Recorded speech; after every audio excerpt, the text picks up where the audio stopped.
we'll discuss your last curve or last topic of your conic section, that is hyperbola. Now what is hyperbola? So hyperbola means what? Randomly here I am drawing one diagram and later on we'll explain you.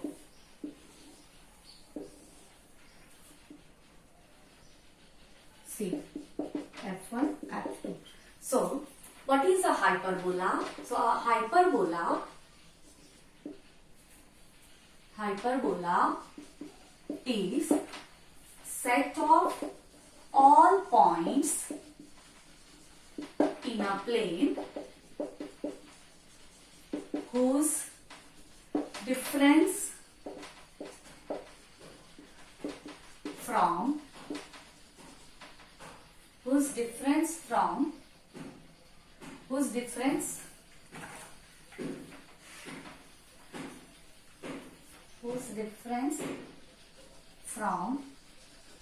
two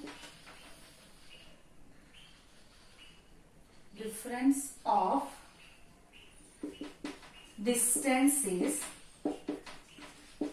from two fixed point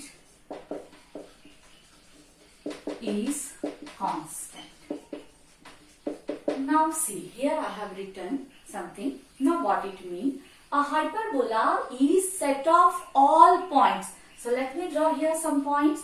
Let this is be P1, P2. Let me here write down P3. Let this is be P4. So set of all points in a plane whose difference of distances, difference of what? Distances from two fixed points is constant. So if we are able to find out such a relation, then we can conclude that this given curve is hyperbola. Now here observe here a diagram of hyperbola I have drawn. One horizontal line, vertical line, axis also I have drawn. Now see, if this curve here I have drawn, so one focus here, second focus here, so foci also you have. Now see, so if I will draw this segment F1 P1 equals to this one. Now see, now another one. If I want to join from here, so will look like this. Observe. So what it means? Observe. See, let me take this first one. So obviously we have to subtract a bigger distance from some smaller one, and distance can never be in negative sign. So obviously that is why we have to subtract from the bigger quantity. So here P1 F2 minus P1 F1 is equals to, see, P2 F2 minus F1 P2. F1 P2, which is also is equals to F1 P3 minus P3 F2, which is equals to here F1 P4 minus P4 F2. So hyperbola is nothing but a set of all points in a plane of which satisfy which condition? That set of all points in a plane in such that difference of distances from two fixed point is constant. So if we are able to get such a relation, then we can conclude that this given curve is hyperbola.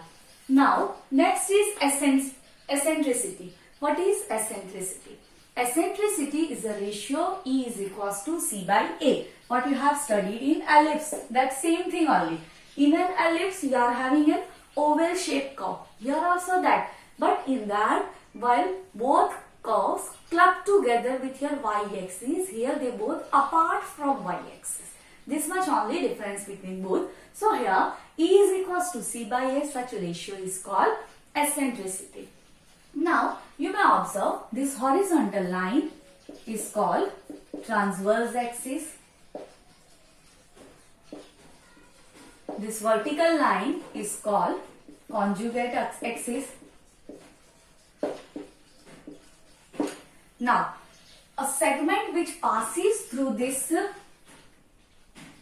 foci is called transverse axis, and a perpendicular to this transverse axis is called conjugate axis. Now, midpoint of this segment is called center of hyperbola, and intersecting point of your hyperbola and transverse axis is called vertex.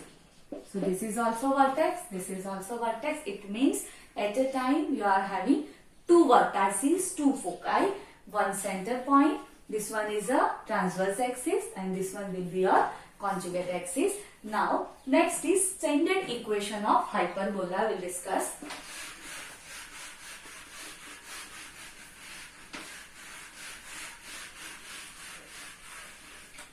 See, suppose your hyperbola is like this.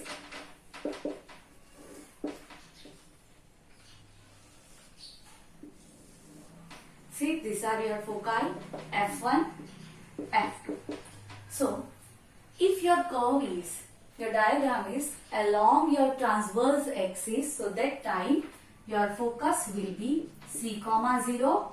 Vertex will be obviously A, 0. Why C, 0? Why coordinate 0? Because it lies on x-axis. Now towards negative side, it will be minus A, 0 and this one will be minus C, 0. So while you are having such coordinate, your curve will be along transverse axis. So equation of hyperbola will be x square upon a square minus y square upon b square equals to 1. And if in place of transverse axis, suppose it lies on conjugate axis, so that time your diagram will be like this. See, this is your conjugate axis, this is your transverse axis, and here your curve, that is hyperbola. These are your focus F1, these are foci F1, F2. Now see, it lies along y-axis, means your x coordinate 0.